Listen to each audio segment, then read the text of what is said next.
Now, like every Disney story, everything has a happily ever after ending, and the Sleeping Beauty castle is no different. So for the very last scene that is dimensionally built, we have this wonderful look here, and we get to see Prince Philip awakening Aurora with love's first kiss, and it's an amazingly beautiful and delicate scene. And there's an interesting story behind this scene. You may realize how dark the last 3 or 4 scenes have been in the show.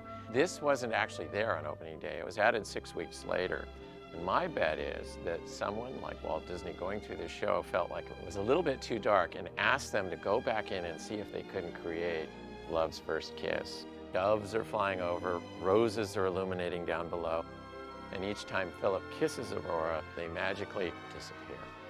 Now that was all done with a lot of illusions. There was a wheel spinning on a very odd angle with these doves swooping up towards the foreground and giving you this kind of amazing and magical overhead piece. Now down below, the flowers were kind of illuminating both real flowers that were in the foreground and then reflected flowers that were working in the Pepper's Ghost glass. So you had blooming flowers as well as a whole bed down there, and it gave a really magical base to that.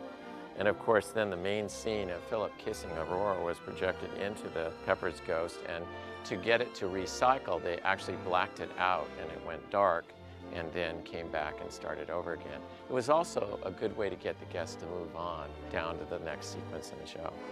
We had another challenge with this scene because we didn't have any Ivan Earl or Ken Anderson concept art to key off of. This one we only had a few views and architectural plan and elevations. And I think you're right about wanting to put some light in here because as you'll see, as you continue on down the hallway, there's a very kind of scary shadow of Maleficent that you might run into. Yeah, the story isn't over yet.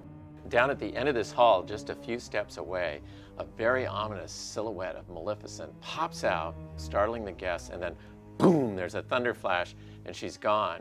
Now what I hear is that kids were so frightened by it, nobody wanted to go around the corner there and reach the conclusion of the show. So it only lasted but a few months.